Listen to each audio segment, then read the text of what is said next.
Is XRP really designed to price out retail investors?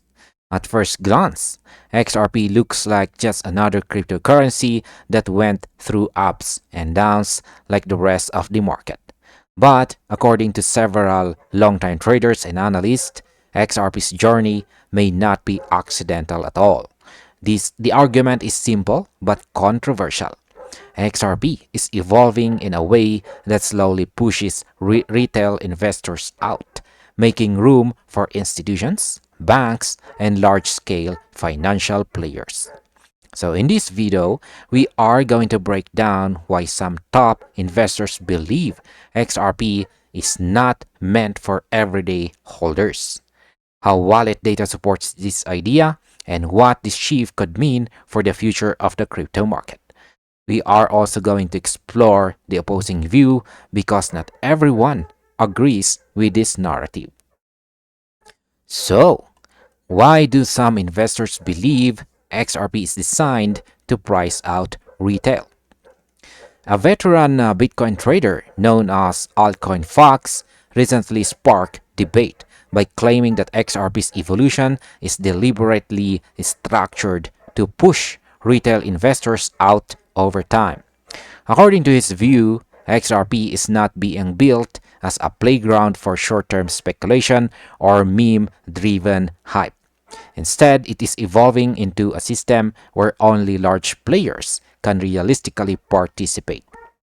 Altcoin Fox's warning was blunt. He stated that retail investors will eventually be priced out, not because of bad luck, but because the system itself favors institutions.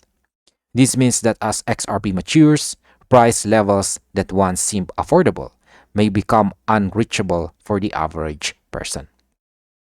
From a market impact perspective, this mindset changes how investors approach XRP.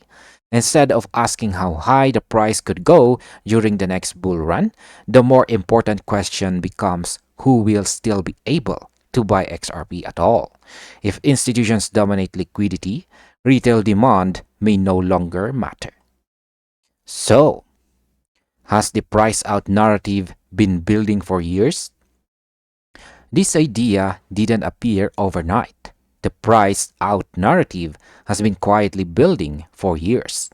As far back as July 2023, Treasury management expert Shannon Thorpe argued that XRP could not remain cheap indefinitely. Her reasoning was straightforward. Real investors make up only a tiny fraction of XRP's overall ecosystem. Once banks, corporations, and central institutions start using XRP at scale, retail influence fades into the background. When institutional money enters a market, it doesn't move cautiously. It moves in large volumes, and those volumes require deep liquidity. As a result, price levels that feel normal to retail investors may no longer exist. This creates a market where ownership shifts upward, concentrating XRP among entities that can afford large positions. For the market, this suggests long-term price stability driven by utility rather than hype, but also means fewer opportunities for retail investors to accumulate meaningful positions. So, what does wallet data reveal about retail XRP holders today? Today, this theory is starting to show up in real numbers. Data from the XRP Rich list reveals that more than 6 million wallets hold 500 XRP or fewer. That's a staggering number when you consider current prices.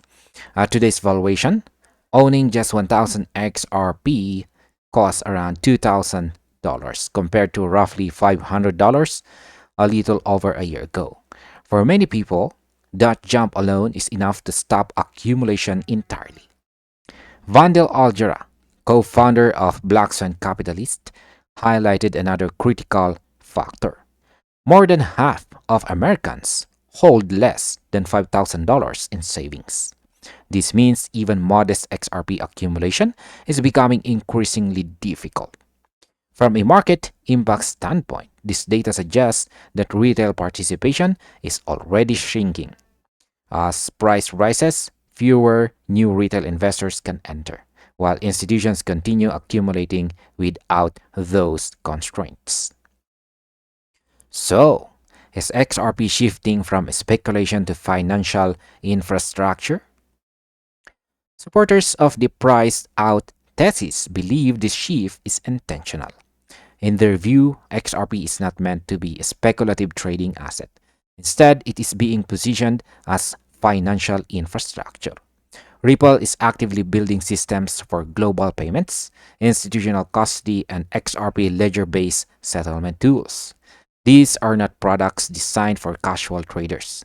They are built for large liquidity flows, cross-border transactions, and enterprise-level use. Analyst Pompeius even argued that comparing XRP's market cap to other cryptocurrencies misses the point entirely.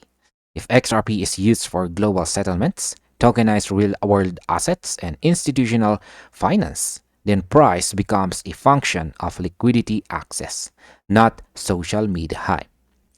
This fundamentally changes XRP's market behavior. Instead of explosive retail-driven rallies, price growth may be slower but more structurally supported by real-world usage. So, could institutions make retail ownership irrelevant? If institutional adoption accelerates, retail ownership could become economically insignificant. This doesn't mean XRP fails. In fact, proponents argue the opposite. They believe XRP succeeds precisely because it moves beyond retail speculation. The market impact here is profound. Liquidity becomes controlled by entities with long-term mandates, not emotional traders. Volatility may decrease, but so does the chance for small investors to build life-changing positions. However, this also raises concerns about accessibility. If only large institutions can afford meaningful exposure, crypto's original promise of financial inclusion may be compromised.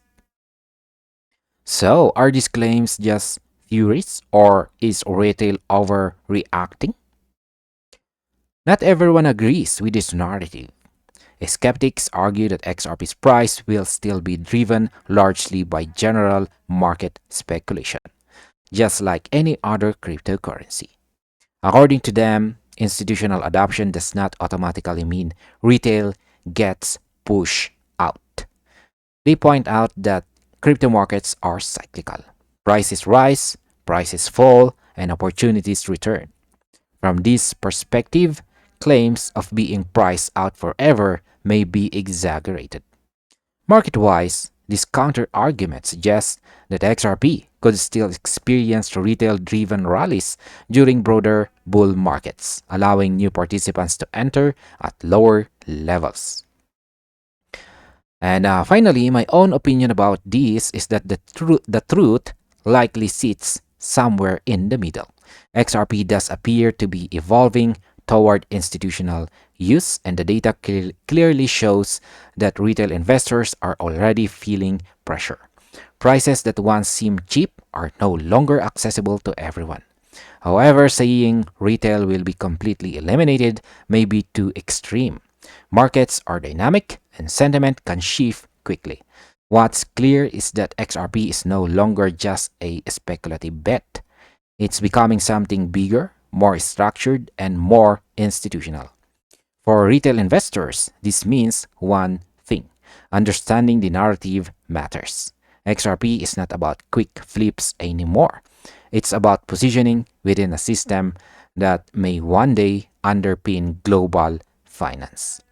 And this finally ends our video. Thank you very much for watching and see you on the next one.